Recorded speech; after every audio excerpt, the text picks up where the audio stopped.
10 Stoic Principles to Reclaim Your Peace. There's a war going on, not in the streets, but in your mind. Every day, people pull at you. Their opinions, their moods, their chaos. 1 minute you're calm.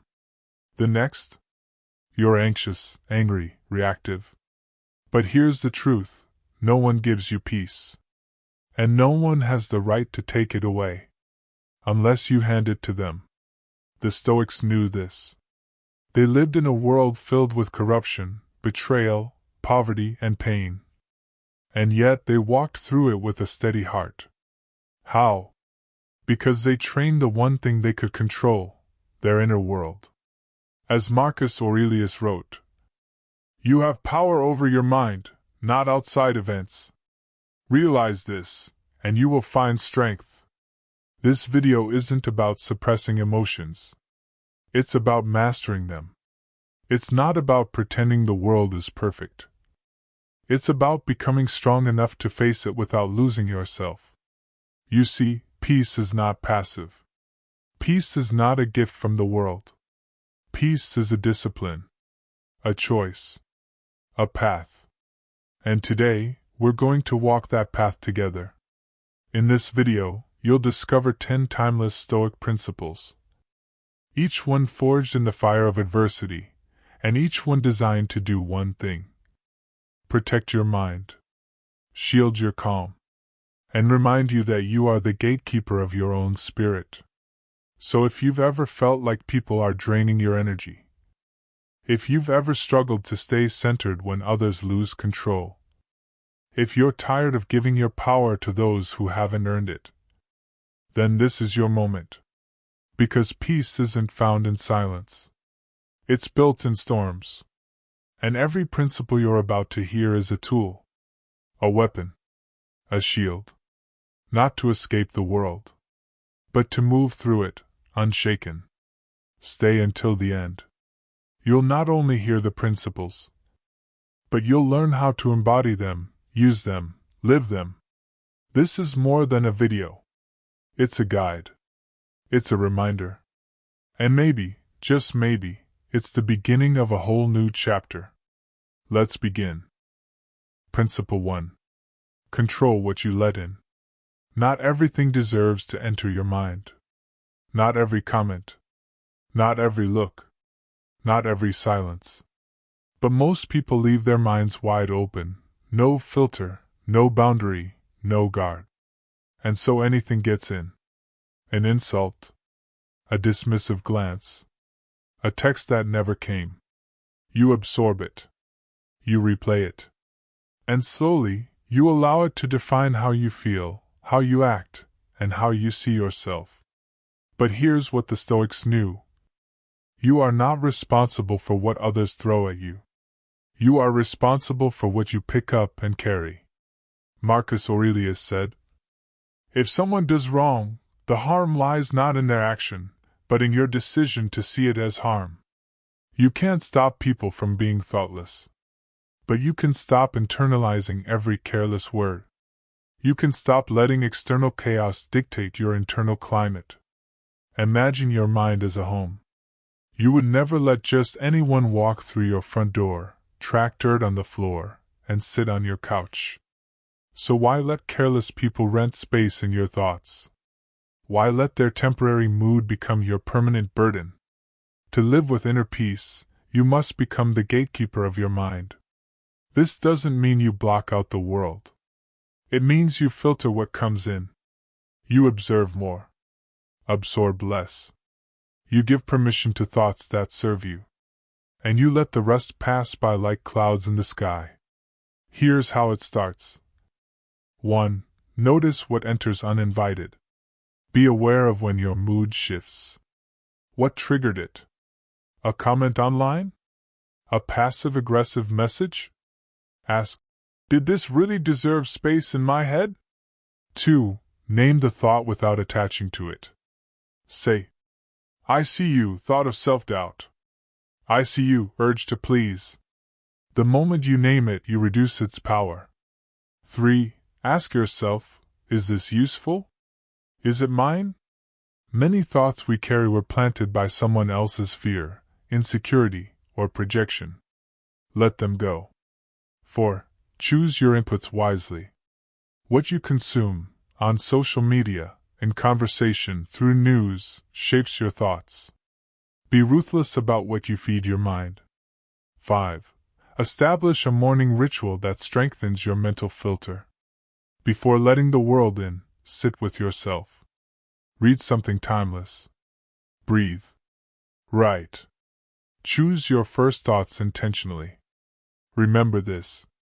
Peace doesn't come from having a quiet world. It comes from building a mind that knows what to ignore. The Stoic doesn't live unbothered because nothing happens. They live unbothered because they decide what deserves attention and what doesn't. You can't control every insult. You can't prevent every storm. But you can learn to let things knock without letting them in. And that's how you begin to reclaim your peace. Principle 2. Don't react. Respond. There's a difference between what happens to you and how you handle it. One is external. The other is entirely up to you. Reactivity is the default for most people. A sharp comment, a dismissive glance, a delayed message, and suddenly, your entire mood changes. Not because of what happened, but because you gave it power. The Stoics were masters of this distinction. They understood that while you cannot always control your environment, you can always control your response to it. Epictetus taught, "It's not what happens to you, but how you react to it that matters." Reacting is impulsive. It's emotional. It's automatic. And worst of all, it gives away your peace, moment by moment, to whoever or whatever happens to trigger you. But responding? Responding is power. Responding is deliberate. Responding means you paused long enough to ask, "Is this worth my energy?" Imagine someone says something that feels like a personal attack. Your instinct may be to retaliate, defend yourself, prove a point. But in doing so, you allow someone else's words to dictate your state of mind. Now imagine this instead. You pause. You breathe. You ask, "Is their opinion more important than my peace?" That question alone can shift your trajectory entirely. The Stoics didn't avoid emotion. They observed it. They created space between stimulus and response. In that space, they found strength. One of the most effective practices in Stoicism is the three-step response model. Pause. Breathe. Choose. 1. Pause. When triggered, don't speak. Don't type. Don't move. Create a space between the event and your reaction. This space, no matter how small, is sacred. It's where your power lives. 2. Breathe. Your breath is the anchor to the present moment. 3. Slow, deep breaths are often enough to interrupt the loop of automatic reaction. The slower you breathe, the more clearly you think. 3. Choose. Now ask yourself, will this response help or hurt? Is it aligned with the person I want to be? Will I be proud of this response tomorrow? Responding doesn't mean you become passive or indifferent. It means you choose when and how to engage. It means you recognize that not everything deserves your reaction. And that is strength. Reacting puts control in the hands of others. Responding keeps control where it belongs, with you. It's easy to justify our reactions. I was hurt. They crossed the line. They made me feel disrespected. But the truth is, no one can make you feel anything without your permission. That's not denial. That's discipline. The more you practice responding over reacting, the more emotionally sovereign you become. You begin to notice your triggers. You begin to value your energy. You start to protect your mood the way you protect your home from unnecessary intrusions. Here's a reminder. You don't owe everyone your attention. You don't have to defend your worth to anyone who questions it. And you certainly don't have to explain your peace to those who thrive in chaos. The next time something shakes you, pause, breathe, respond. Not because you're weak, but because you're wise. Principle 3. Let go of the need to be understood. One of the deepest sources of emotional pain isn't what someone did. It's that they didn't understand why it hurt. You explained yourself. You tried to be honest. You hoped they would see your side. But they didn't. Or worse, they dismissed you entirely. And even now, long after the moment passed, your mind still circles back. If only they saw it from my perspective. If they truly knew me, they wouldn't have done that. You don't want revenge. You don't even want an apology. You just want to feel seen. But here's the hard truth. The need to be understood is often the greatest barrier to inner peace.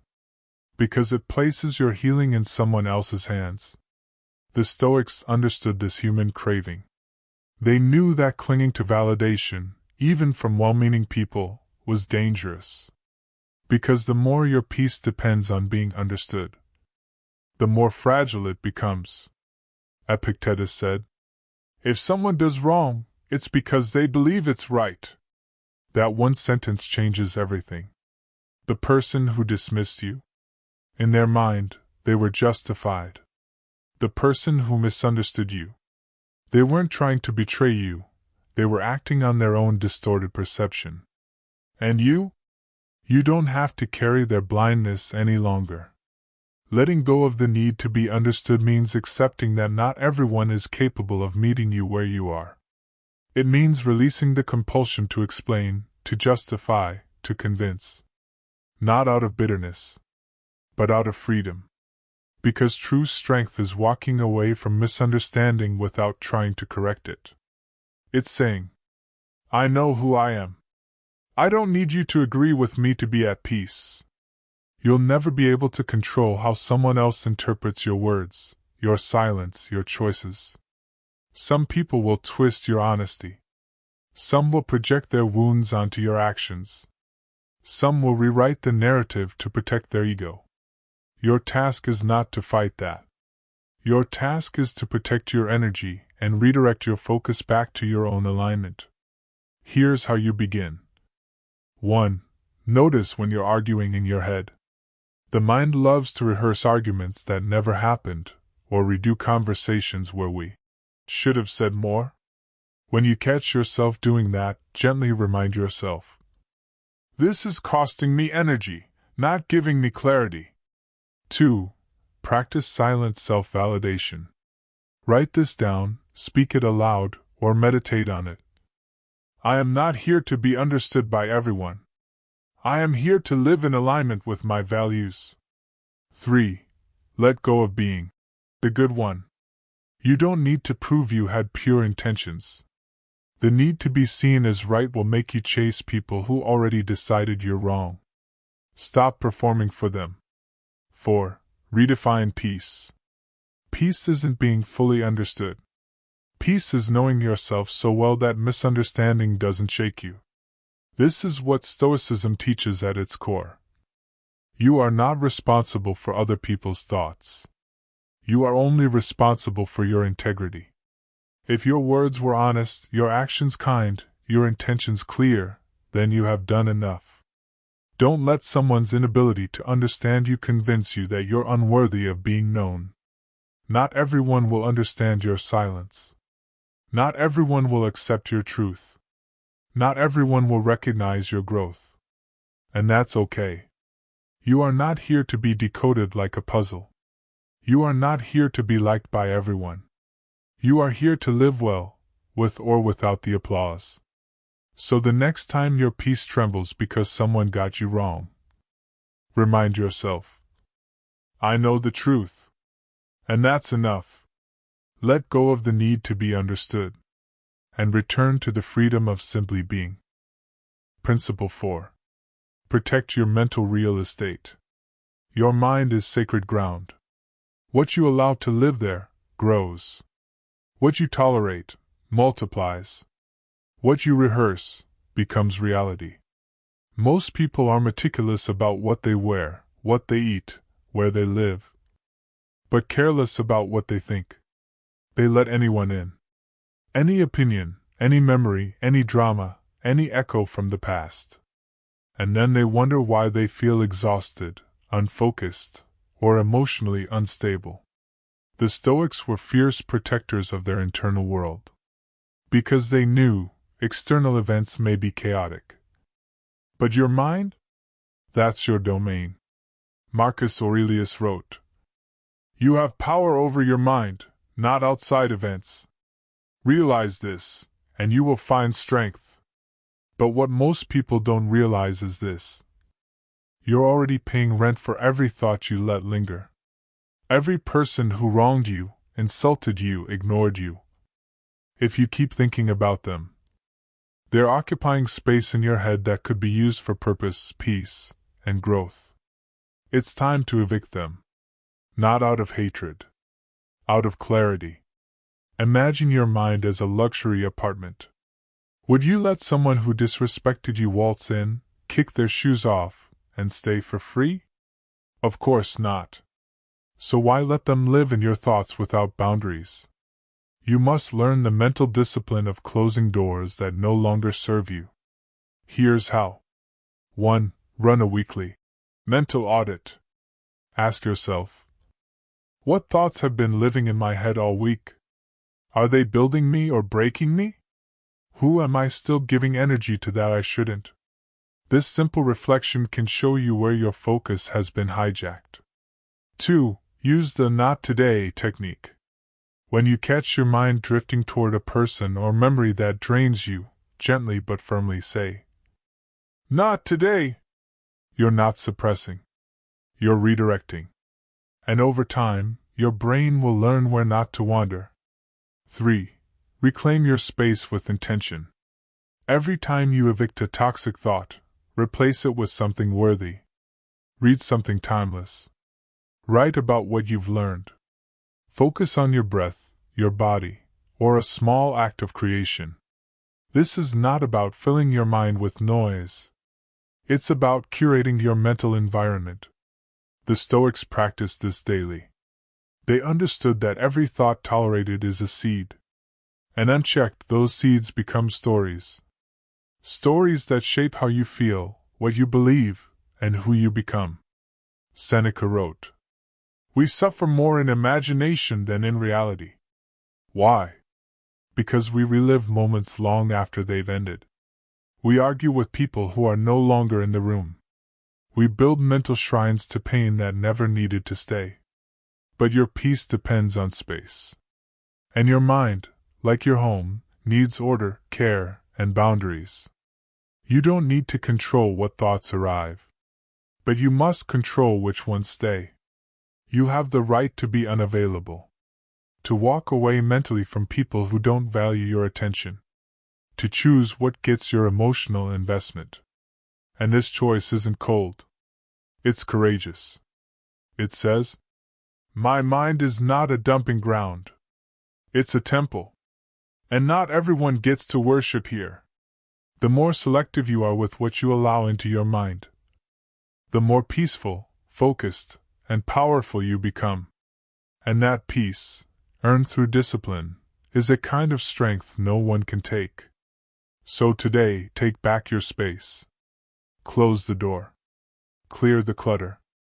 And protect your mental real estate. Principle 5. Let their silence speak, then move on.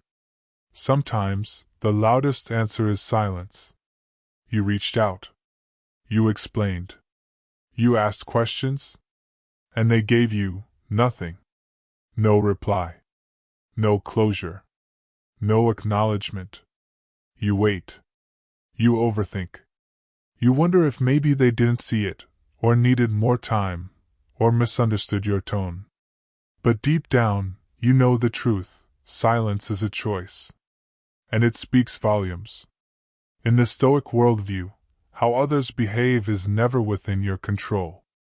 Whether they explain themselves or walk away quietly, your task remains the same. Don't beg for clarity from those who choose confusion. Marcus Aurelius put it plainly. The best revenge is to be unlike him who performed the injury. You don't need to mirror someone's immaturity.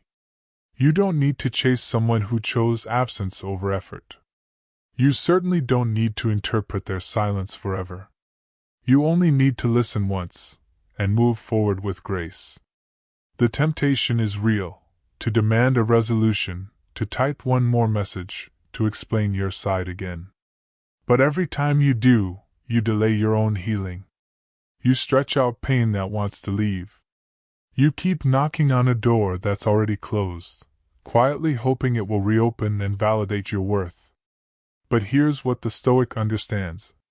Silence is a complete sentence. It may not carry the answers you wanted, but it carries the information you needed. Their lack of effort? That's your clarity. Their refusal to acknowledge you? That's your sign. Their distance? That's their decision. Your job is not to decode it. Your job is to decide what to do with that information. Here's how the Stoic handles this. 1. Accept that silence is a response. If someone valued clarity, they would have given it. If they respected the connection, they wouldn't leave you wondering. Their absence speaks louder than any words ever could. Listen. Then close the tab. 2. Stop filling the silence with assumptions. You don't know what they're thinking. You don't need to. Letting your imagination run wild only creates more pain. Instead, shift the focus inward. Ask, what is this experience teaching me about myself? 3. Reclaim your energy from the waiting. Waiting is passive. Wondering is draining. Responding with stillness is power. You don't need to react, you need to release. It's natural to want closure. But the truth is, closure doesn't always come from a conversation. Sometimes closure comes from a decision. A quiet internal shift that says, I've seen enough. I've waited enough.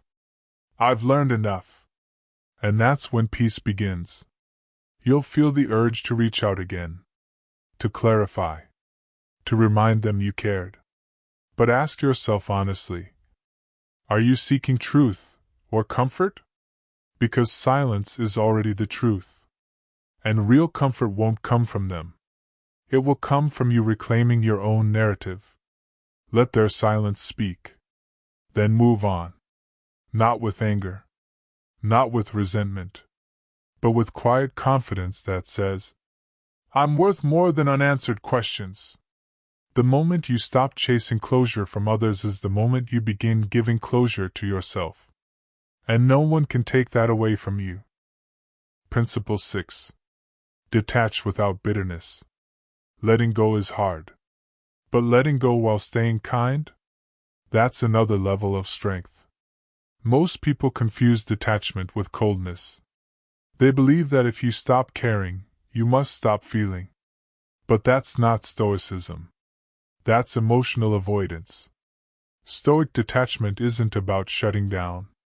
It's about stepping back, with clarity, not contempt.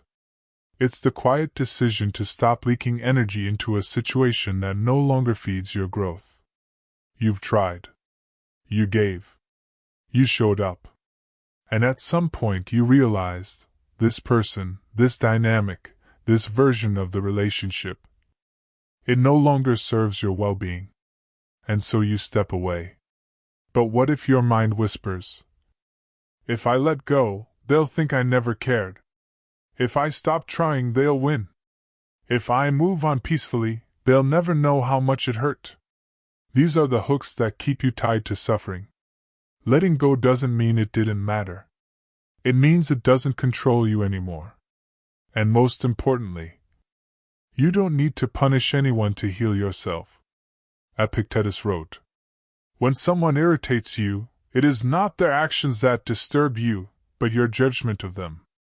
It's your interpretation, your expectation, your emotional tether. Those are what create suffering. You're allowed to detach. But do it without hate. Do it without the need to prove your worth. Do it without secretly hoping they'll notice your silence and come running back. Detachment is not a performance. It's a return to self. It's you choosing peace over proving a point. Here's what Stoic detachment looks like in practice. 1. You stop rehashing the narrative. You no longer repeat what happened to others just to feel validated. You no longer need to be the victim in your own story. Instead, you simply say, "That chapter taught me something. And now I'm writing a new one." 2. You allow people to misunderstand you. You stop chasing explanations. You realize some people don't want to hear your truth, they just want to stay comfortable with theirs.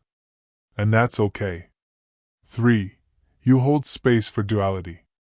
You can wish someone well and still walk away. You can appreciate what was and still release what is. You can grieve and grow at the same time. Detachment without bitterness is choosing dignity over drama. It's no longer about getting closure. It's about closing the door internally, even if they left it wide open. That's not weakness. That's emotional maturity. It's saying, "I choose not to be defined by this anymore. I choose my peace, not because it's easy, but because it's mine." When you release with bitterness, you stay tied to the pain. You still need them to lose so you can feel like you've won. But that's not peace. That's attachment in disguise. Real detachment doesn't need revenge. It doesn't seek applause. It doesn't wait for the other person to change. It simply lets go. Calmly. Completely. Quietly. You walk away not to escape the pain, but because you've outgrown the place where it lives. So detach. Not because you don't care, but because you finally do. Principle 7. Use pain as a teacher, not an identity. You've been hurt. They misunderstood you. They betrayed your trust. They left without an explanation. They didn't love you the way you deserved. And now? The pain echoes. Not just in your memory, but in how you see yourself. This always happens to me. Why am I never enough? What's wrong with me? Without realizing it, pain becomes not just an experience, but a label, a role, an identity. But here's what the Stoics would remind you. Pain is a signal, not a definition. It's a message, not a mirror. It points to a place that needs attention, not a permanent truth about who you are. Seneca wrote, "Difficulties strengthen the mind, as labor does the body." You are not what hurt you. You are what you choose to build with that pain. Pain is a teacher. A tough, relentless, unsparing teacher, yes. But a wise one. It shows you what matters. It reveals who's real. It reminds you where you've abandoned yourself. And it gives you the raw material for becoming stronger, sharper, deeper. But only if you choose to learn. Here's where most people get stuck. They confuse pain with identity. They start telling the story over and over. Not to heal, but to reinforce it.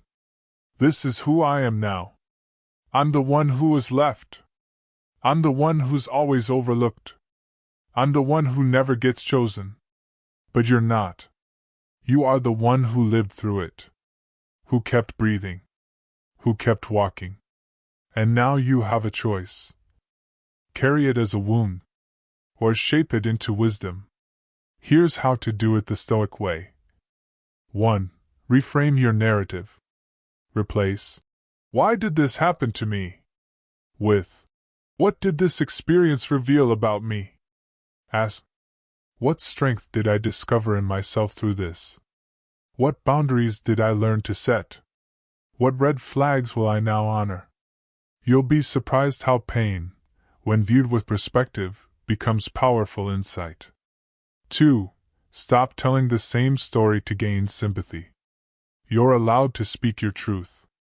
But at some point, repetition turns into reinforcement. Tell your story for clarity, not for identity. Let your healing speak louder than your hurt. 3. Channel it into growth. Every time the pain resurfaces, ask, how can I use this energy to build something? That might be a stronger mindset, a clearer purpose, or deeper compassion for others. You cannot erase the pain, but you can repurpose it. The Stoics weren't strangers to suffering. They lost loved ones, faced exile, endured injustice. But they never let that suffering become who they were. They turned it into discipline, into empathy, into presence. And so can you. You're not broken. You're becoming. You're not stuck in a story. You're standing at the edge of a transformation. Let the pain teach you. But don't let it cage you. Let it carve you into someone who refuses to give pain the last word. Every scar you carry can be a source of wisdom. If you stop hiding it and start honoring what it taught you, say to yourself, this happened. It hurt. But it's not the end of my story. It's the middle. It's the turning point. It's the part where everything begins to change, because you did. So the next time your pain resurfaces, don't ask, why me? Instead, say, thank you for the lesson. Now watch what I do with it. Principle 8. Build self-respect through boundaries. Respect doesn't begin with others. It begins with you. You teach people how to treat you. Not by what you say, but by what you allow. If you constantly overextend yourself, if you always say yes when your body screams no, if you tolerate repeated disrespect because they didn't mean it, or you don't want conflict, then you're not just sacrificing peace.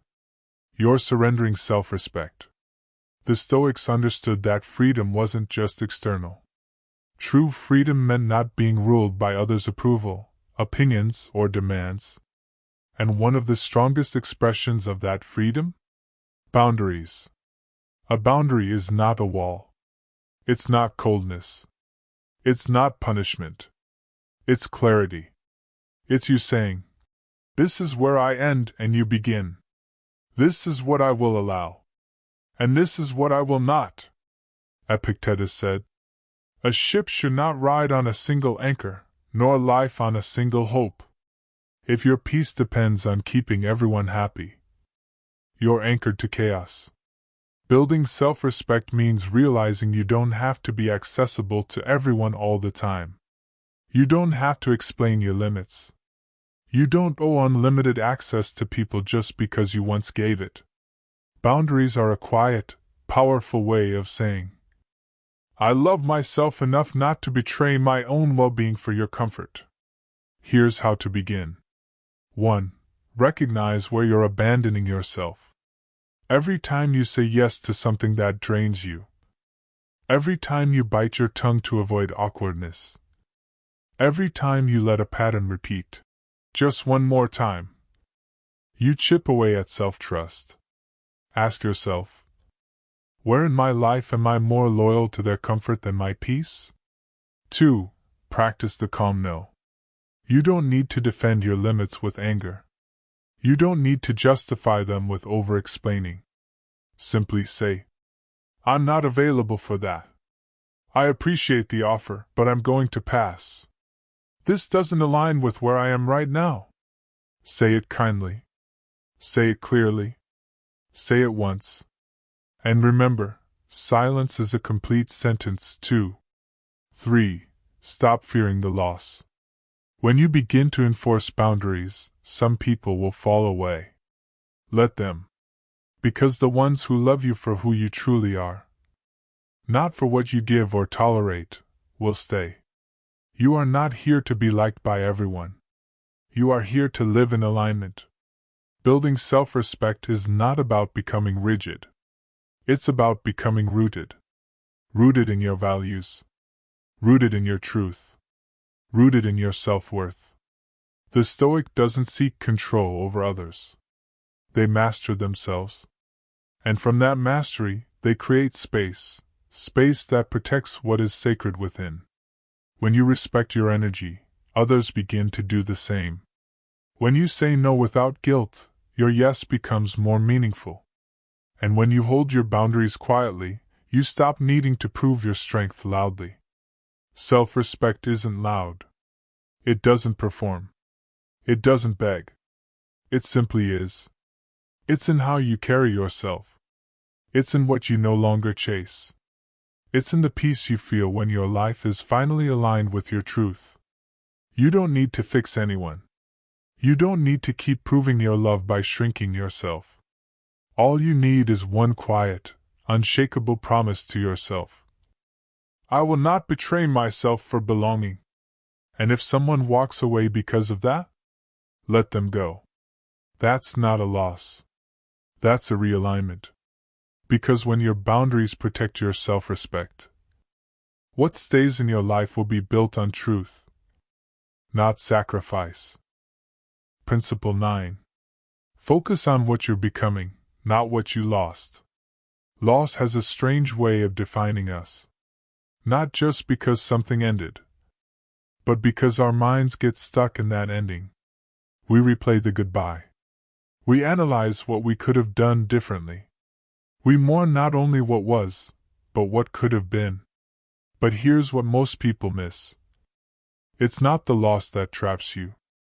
It's the meaning you assign to it. You didn't just lose someone. You started believing you're less without them. You didn't just walk away from a chapter. You started thinking your story ended there. The Stoics teach a different perspective. They don't deny pain. They don't dismiss grief. But they never allow a loss to define the self. Seneca wrote, "Every new beginning comes from some other beginning's end. What you lost may hurt. It may have mattered. But it is not the whole of you. It's a moment. Not your identity. It's a shift. Not a sentence. And most importantly, it's not the end. Unless you decide to stay there. When you focus on what you lost, you keep pouring energy into a version of life that no longer exists. When you focus on what you're becoming, you reclaim that energy and begin shaping the next chapter. You are not a product of your pain. You are a product of your perspective. Here's how the Stoic shifts from fixation to forward movement. 1. Honor the loss, but don't anchor to it. It's okay to feel it. It's okay to miss what was. But ask, what am I learning through this? Instead of, why did this happen to me? Try, who am I becoming because of this? 2. Reframe your self-image. You are not the one who was left. You are the one who had the courage to let go. You are not the one who failed. You are the one who learned. Create a new story, one that reflects your strength, not your suffering. 3. Redirect energy into creation. Grief needs movement. Pour your emotions into something. Writing, art, service, discipline, healing. Let the energy that once fed a relationship now feed your evolution. Most people freeze at the point of pain. They mentally live where they were hurt. But healing happens when you realize that version of you is already gone. And the new one is waiting, if only you'd stop looking backward. This isn't toxic positivity. It's grounded growth. It's saying, yes, I lost something, but I refuse to lose myself in it. It's easy to mourn who walked away. It's harder, but far more powerful, to ask, who am I becoming now that they're gone? You may find that what you feared would destroy you is actually what revealed your depth, your values, your strength, your direction. Pain is not the end of your story. It's the pressure that forges your shape. And the longer you keep looking at the closed door, the more you delay walking through the new one opening behind you. The Stoic doesn't erase the past. They simply stop being defined by it. You are not just healing. You are becoming. So write that new chapter. Not from resentment. Not from regret. But from reverence for who you're becoming.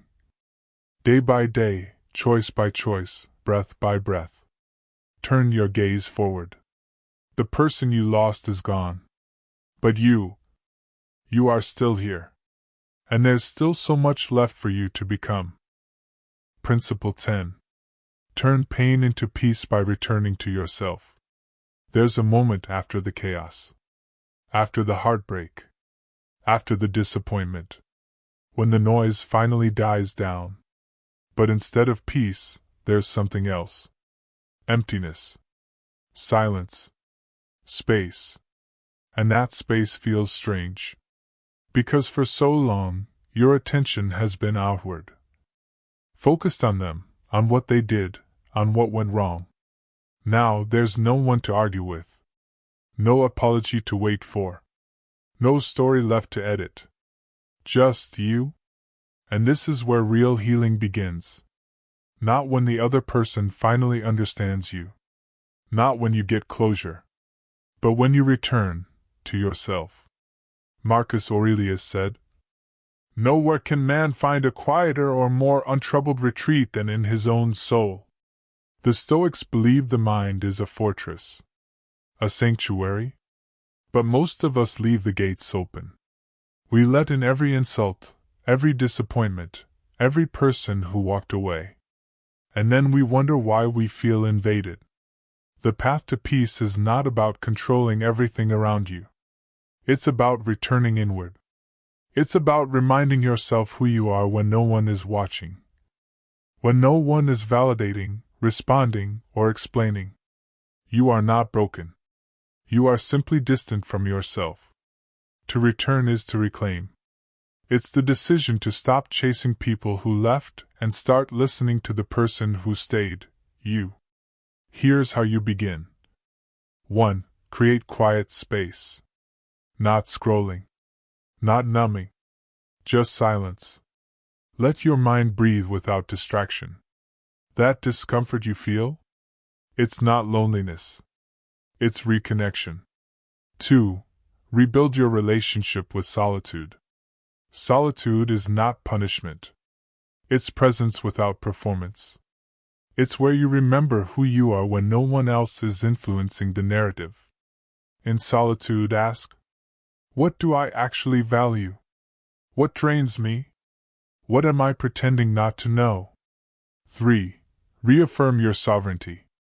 Say to yourself, my peace does not depend on anyone else. Repeat it. Every day. Until it becomes the foundation you stand on. Returning to yourself doesn't mean becoming emotionally numb. It means becoming emotionally sovereign. You feel everything. But nothing rules you. You remember that your inner world is yours. And no one, no ex, no friend, no family member, has the right to define what lives there. The storm may have happened. The loss may have shaken you. But now that the dust has settled, what remains is your choice. You can rebuild. Not with vengeance, but with vision. You can return to yourself not as you were before the pain, but as someone wiser, more grounded, more whole. The person you were before the pain may never return. But that's okay. Because what's emerging now is someone even more powerful. The Stoics knew that peace was not about avoiding discomfort. It was about building inner stillness strong enough to survive it. So come back. Back to your breath. Back to your core. Back to the version of you that doesn't need the world to behave in order to stay calm. This is your life. And no one else gets to control how you experience it. Return to yourself. And find, perhaps for the first time, that peace was never gone. You were just looking for it in the wrong direction. It was always here. Waiting for you to come home. Letting go is the highest form of strength. If you've made it here, you already know. This wasn't just a list of ideas. It was a shift. A shift away from reactivity, toward response. From noise to stillness.